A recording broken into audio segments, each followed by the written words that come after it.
messieurs, bonsoir et bienvenue au 19h de ce 2 octobre à la une de l'actualité. Le président de la République met fin aux fonctions de Tawfiq Hakkal à la tête de la Sonatrach et nomme Rachid Hachichi nouveau président directeur général du groupe.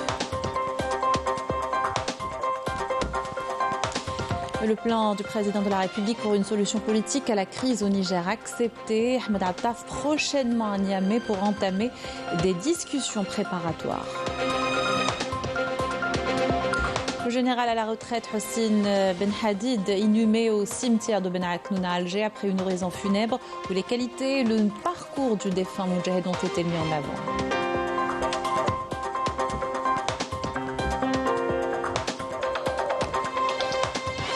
Réaction dans ce journal suite aux décisions prises hier en Conseil des ministres, des mesures visant les imams, les agriculteurs et les étudiants largement saluées. Nous irons à Ouergla pour le lancement de la campagne de prévention contre le cancer du sein, le plus répandu chez les femmes en Algérie. Le dépistage précoce reste le meilleur moyen de lutte. Heureuse de vous retrouver. Tout d'abord, le président de la République, Abdelmadjid Tebboune, a mis fin aux fonctions de Tawfiq Hakkal à la tête du groupe national des hydrocarbures Sonatrach et a nommé Rachid Hachichi, nouveau président directeur général du groupe. La médiation algérienne acceptée au Niger.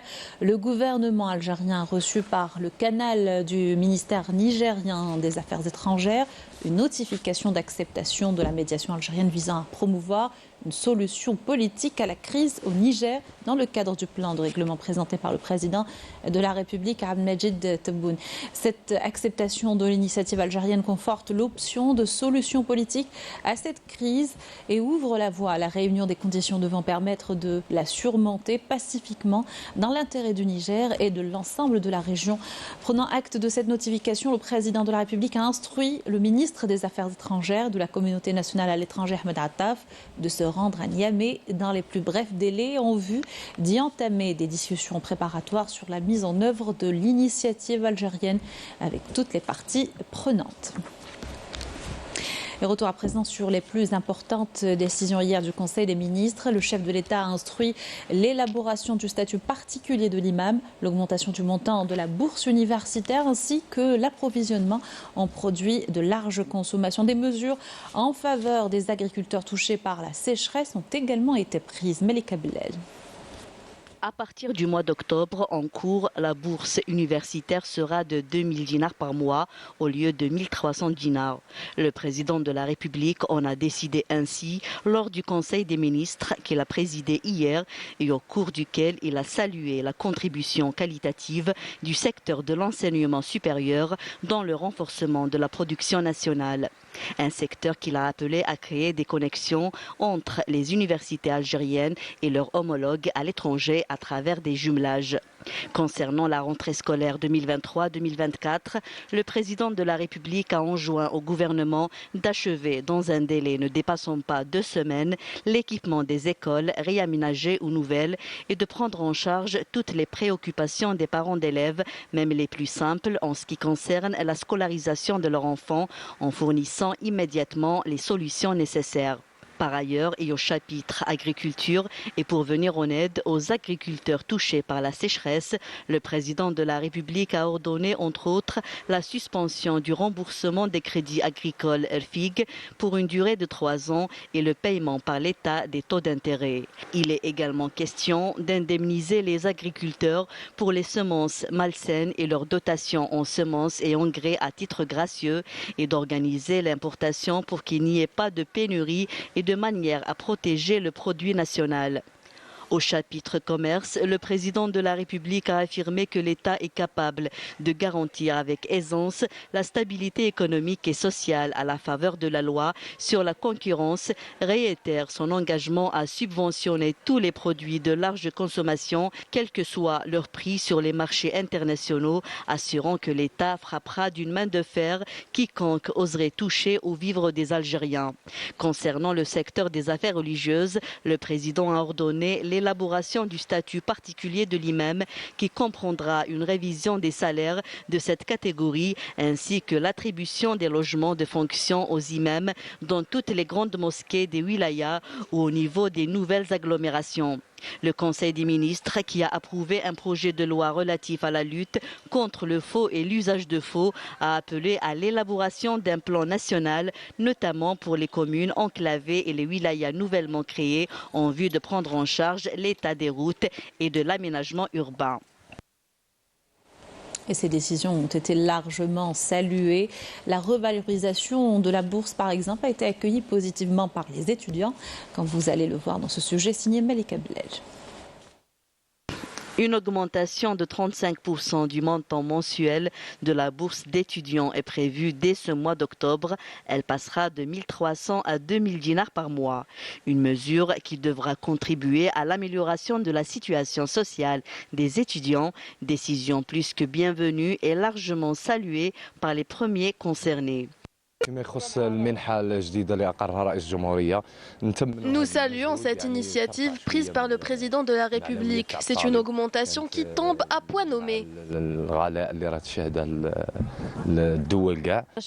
Cette augmentation est un plus pour nous, les étudiants. Cela va nous aider dans notre vie quotidienne. Cette revalorisation a longtemps figuré parmi les revendications des organisations syndicales estudiantines dans le cadre de la réforme du système des œuvres universitaires. Elle aura un impact significatif sur la vie quotidienne des bénéficiaires et contribuera à alléger le fardeau financier des étudiants. Je pense que c'est une décision vraiment louable pour améliorer les conditions de vie des étudiants. Nous sommes ravis de cette augmentation. Cela va aider à couvrir nos frais. Une décision qui reflète donc les efforts de l'État et à sa tête le président de la République dans la prise en charge des préoccupations socio-pédagogiques des étudiants. Elle devra également contribuer à promouvoir le secteur de l'enseignement supérieur et de la recherche scientifique. Autre décision, les agriculteurs ayant souffert de la sécheresse cette saison seront aidés. Selon des mesures annoncées en Conseil des ministres, des décisions du chef de l'État saluées par les professionnels du domaine, nous dit Yasmine Massaoudi. C'est une annonce positive pour les agriculteurs touchés cette année par la sécheresse. La décision de report du paiement de la taxe sur les terrains octroyés au titre d'une concession, la suspension du remboursement des crédits agricoles RFIC pour une durée de 3 ans, le paiement du taux d'intérêt à la charge de l'État et l'indemnisation des producteurs de céréales et leur dotation en semences et engrais à titre gracieux. Une batterie de mesures décidées par le président de la République qui tombe à point nommé pour ces agriculteurs qui n'ont pas eu un rendement satisfaisant. Je suis très content. Ces décisions prises par le président de la République vont beaucoup nous aider. Cela va minimiser les pertes et nous permettre de nous remettre sur pied.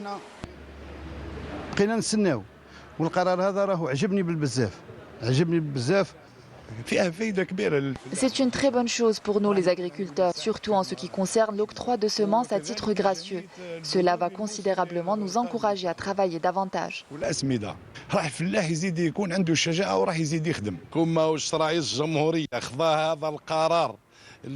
Si ce n'était pas cette louable initiative du président de la République, les agriculteurs auraient eu des difficultés à travailler leurs terres pour cette saison agricole.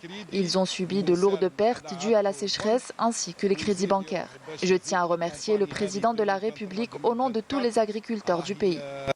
Dans le même sillage, le président de la République a donné des instructions à l'effet d'accélérer la réalisation des silos de stockage de céréales, aux fins d'atteindre la capacité de 9 millions de tonnes. Agriculture toujours, et la wilaya de Chlef s'en est bien sortie cette saison malgré le manque de pluie. Elle a même réussi à conserver son classement de deuxième productrice d'agrumes au niveau national. Et les prévisions pour cette année sont bonnes, comme vous allez le voir dans ce reportage de Naïma Louali. D'année en année, les plaines du Grand Chéliff semblent conserver leur réputation de terre agrumicole très féconde avec pas moins de 6700 hectares consacrés à ces fruits particulièrement juteux. À eux seuls, les frères Kishroud cultivent pas moins de 45 hectares consacrés à plusieurs variétés d'oranges et de mandarines de qualité supérieure. السنه مع لا سيشراس عندنا بروبليم تاع لي ستريس هيدريك شويه نقص الماء بزاف لي فوراج على كل حال en grosso modo, la production de cette année est plus importante que l'année dernière. Avec le système d'irrigation goutte à goutte, on peut augmenter, tripler la superficie. On devient un pôle agrumicole. Malgré la rareté de l'eau et l'apparition de certains parasites, bien sûr traités avec des enduits adaptés, les vergers ont beaucoup donné. De plus, la masse foliaire de ces agrumes est tellement généreuse que les parasites n'ont aucune incidence sur les vergers. On est en train de contrôler la mineuse. هذا المومون بروبيس باش تشينا لا تروازيام بوسي تساف ورانا كونترول لا سيراتيت اللي عندها انفلونس على لا برودكسيون تشينا الغله وانا كونترولو لي زاكاريان. Pour l'instant, il n'y a pas risque ni la mineuse, ni la cératite, ni les acariens. Pour l'instant, il n'y a pas de risque sur la production. Plus que quelques semaines pour que ces fruits aux nombreuses vertus atterrissent sur nos tables à des prix relativement doux, puisque semble-t-il, la production est prometteuse cette année. L'objectif de l'exploitation Frère Kshrout, c'est d'atteindre 200 hectares d'agrumes entre orangers et clémentines. C'est une raison pour au moins satisfaire le marché de la wilaya, à raison de 600 quintaux par hectare. Avec une prévision de 1 500 000 quintaux, la wilaya de Chlef conserve son classement national au top 2 de la deuxième productrice d'agrumes après l'indétrônable Blida. Les imams ont également réagi à la discussion, ou plutôt décision du président de la République pour l'élaboration du statut particulier de l'imam. C'était hier en Conseil des ministres. Je vous invite à écouter ces déclarations. Cette décision va permettre d'améliorer les conditions socio-professionnelles des imams. Nous connaissons tous les contraintes auxquelles les imams sont confrontés au quotidien. Cela leur permettra d'accomplir au mieux leur noble mission. Nous saluons donc cette décision et remercions toutes les personnes qui ont contribué de près ou de loin à cela.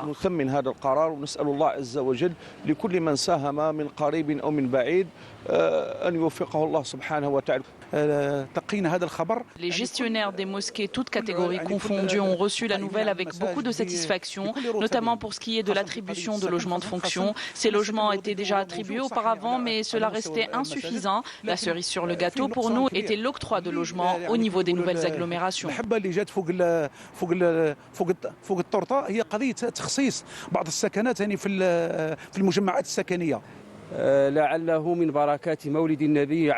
Cette décision intervient quelques jours après la célébration du Mawlid al-Nabawi Sharif. Nous considérons cela comme une bénédiction. Cette décision va permettre une réelle amélioration de la qualité de vie des imams, notamment avec l'octroi de logements de fonction au niveau des nouvelles agglomérations. Même si l'imam est muté d'un lieu à un autre, il n'aura plus de problème à trouver un logement.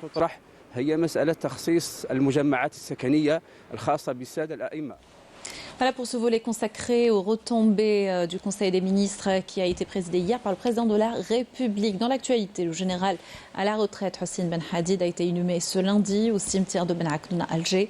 L'enterrement a eu lieu en présence du général d'armée Saad Chingueleha, chef d'état-major de l'armée nationale populaire, du général d'armée commandant de la garde républicaine, du secrétaire général du ministère de la Défense nationale, des commandants des forces, du commandement de la gendarmerie nationale, du commandant de la première région militaire, des chefs de département, des directeurs et chefs de services centraux, ministère de la Défense nationale et l'état-major de l'ANP, ainsi que des membres de la famille du défunt et des citoyens. Et à l'hôpital central de l'armée, Mohamed Sghir Naqash, le général d'armée Saïd Chingueleha, chef d'état-major de l'armée nationale populaire, accompagné de cadres supérieurs de l'ANP, les personnels de l'hôpital et la famille du défunt se sont recueillis et lu la Fatiha à la mémoire du défunt. Dans son oraison funèbre, le directeur de la communication, de l'information et de l'orientation de l'état-major de l'ANP a mis en avant les qualités du défunt et a rappelé son riche parcours en tant que moudjahid dans les rangs de l'armée de libération nationale durant la Révolution, mais aussi en tant qu'officier supérieur au sein de l'armée nationale populaire. بقلوب خاشعة ونفوس راضية ومؤمنة بقضاء الله وقدره نقف في هذه اللحظات الحزينة وفي هذا الموقف الأليم والمهيب لنلقي النظرة الأخيرة ونودع فقيدنا فقيد الجيش الوطني الشعبي وفقيد الجزائر المغفور له بإذن الله تعالى العميد المتقاعد المجاهد حسين بن حديد الذي وفته المنية يوم أمس بعد مرض عضال. نقف والحزن يعتصر قلوبنا ونحن مكلومون متألمون لفقدان أحد أبرز القادة العسكريين الأكفاء الذي قدم شبابه وعمره خدمة للجيش الوطني الشعبي وللجزائر. ترحل عنا اليوم وأنت مثال للعسكري المنضبط المدرب والمكون والمربي والقائد القدوة ذو الكفاءة العالية والرجل الناجح والمخلص في تأدية مهامه النبيلة، فكسبت بذلك ثقة واحترام قادتك وزملائك ومرؤوسيك وحب كل من عرفوك. Et suite à cette triste nouvelle, le général d'armée Saïd Chengrikha a réitéré ses condoléances et son soutien à la famille du défunt en son nom et au nom de l'ensemble des cadres et des éléments de l'armée populaire nationale, priant Dieu de l'accueillir en son vaste paradis et d'accorder à ses proches patience et miséricorde. Le versement de l'allocation forfaitaire de solidarité après revalorisation décidée récemment par le président de la République est imminent selon le ministère de la Solidarité. Estimée désormais à 7 000 dinars au lieu de 3 000. Celle des personnes aux besoins spécifiques est passée à 12 000 dinars au lieu de 10 000. Le ministère de la Solidarité nationale rappelle qu'1 200 000 personnes sont concernées par ces allocations. Formation professionnelle, tous les établissements sont prêts à accueillir les stagiaires dans les meilleures conditions pour cette saison 2023. Déclaration ce matin du ministre du secteur en prévision de la rentrée. Yassine Merabi était l'invité du Forum de la Radio Nationale où il a évoqué les nouvelles spécialités répondant aux besoins économiques du pays et sa nouvelle orientation et à la demande du marché local du travail, citant à titre d'exemple le dessalement d'eau de mer, les chemins de fer et l'automobile. Et nous sommes en octobre, mois dédié à la sensibilisation et la prévention du cancer du sein, le type de cancer le plus répandu chez les femmes en Algérie. Des campagnes sont lancées à travers le pays, et justement pour informer sur cette maladie et mettre en avant l'importance du dépistage précoce. Illustration ce soir à Ouergla par Nessima Goudjil, commentaire Rina Lerari. Avec près de 14 000 nouveaux cas enregistrés annuellement, le cancer du sein arrive en tête des cancers touchant la femme en Algérie et celui qui cause le plus de décès. D'où l'importance de la prévention et du dépistage précoce. C'est dans cette optique que la caravane de sensibilisation et de dépistage du cancer du sein s'est établie cette année à Ouergla, offrant à de nombreuses femmes la possibilité d'avoir des consultations de dépistage et de recevoir des informations sur cette maladie dévastatrice. Je conseille à toutes les femmes d'effectuer le dépistage du cancer. Grâce à ces caravanes, cela est devenu possible et accessible.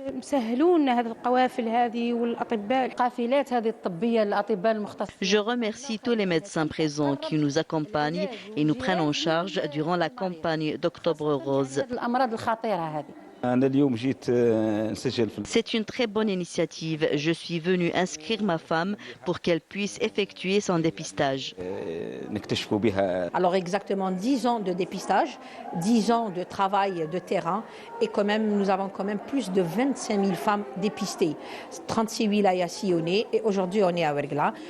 Nous avons trouvé des cas, mais la chose, au fait, le point positif et d'où c'est l'intérêt justement du dépistage, c'est que nous avons dépisté la plupart à des stades vraiment précoces et là nous avons repris ce qu'on appelle les traitements conservateurs. Les équipes médicales composées d'obstétriciens, de gynécologues et de sages-femmes, piliers essentiels de cette caravane, procèdent à un examen préliminaire des femmes âgées de plus de 40 ans, tranche la plus sujette au risque du cancer du sein. Elles sont orientées vers des centres d'imagerie pour une mammographie. Un accompagnement est offert tout au long d'Octobre Rose, allant du dépistage, la pose de diagnostic jusqu'au traitement, tout en prodiguant des conseils avisés, notamment sur l'autopalpation.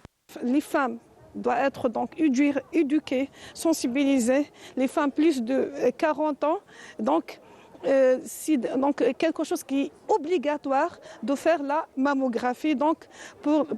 Pourquoi?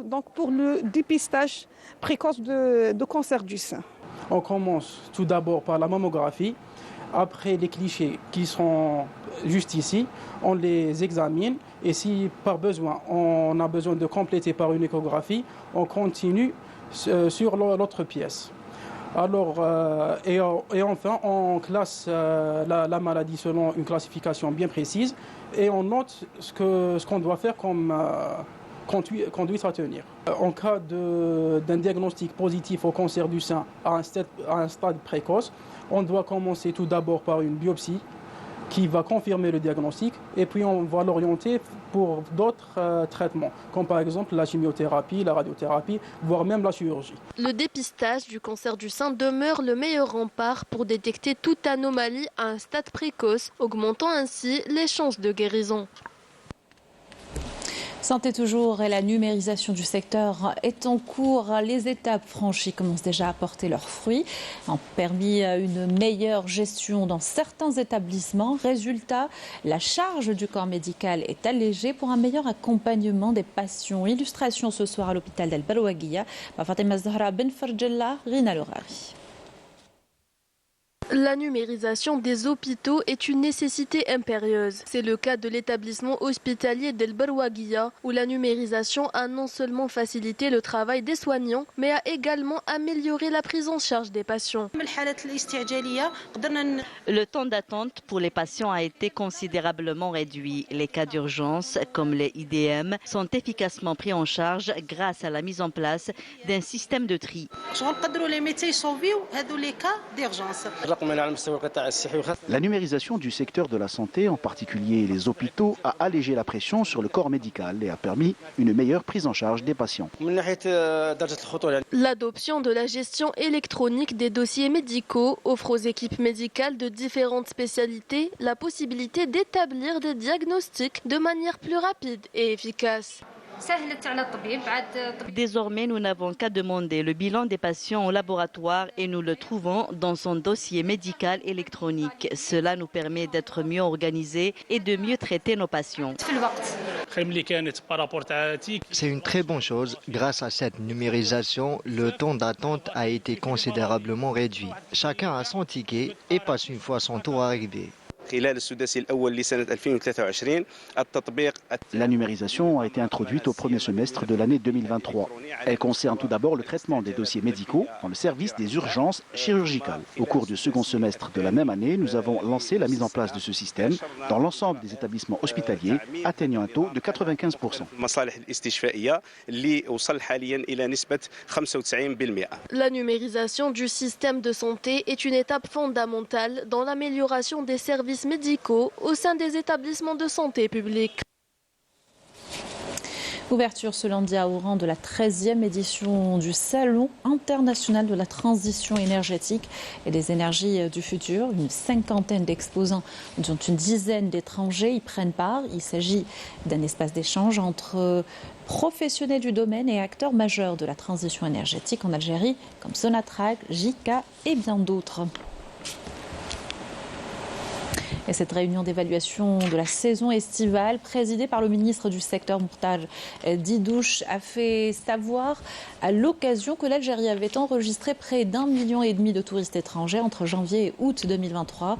Les wilayas du Sud avaient enregistré 26 000 touristes étrangers, 2 500 d'entre eux ayant bénéficié des procédures d'octroi du visa sur place. Par ailleurs, plus de 140 millions d'estivants ont fréquenté les plages cette saison.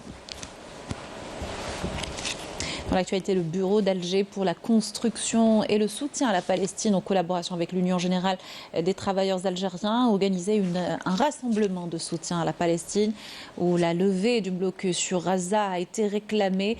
Les participants ont également relevé les positions et les actions honorables de l'Algérie en faveur de la cause palestinienne.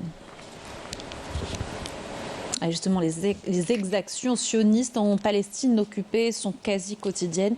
Le ministère palestinien de l'Éducation a déclaré que les autorités sionistes avaient entravé l'accès à des élèves et des enseignants palestiniens à 27 écoles du sud de la Cisjordanie. Une violation au droit à l'éducation. La Cisjordanie subit depuis des mois les incursions de l'armée sioniste ainsi que des attaques menées par les colons. Et une délégation du Comité national algérien de solidarité avec le peuple sahraoui est à New York dans le cadre de l'Assemblée générale de l'ONU. Le but, pétitionner devant les membres de la 4e commission chargée des questions politiques spéciales et de la décolonisation. Les délégués algériens plaideront pour l'organisation effective et rapide du référendum d'autodétermination au bénéfice du peuple sahraoui. Sport, football, le SM Alger, représentant algérien en Coupe de la Confédération africaine et tenant du trophée, a validé son billet pour la phase de poule de l'épreuve en se contentant du match nul face au FUS Rabat, 0 partout. C'était hier soir au stade Miloud Hetfi d'Oran pour le camp du 2e tour préliminaire, retour de la compétition.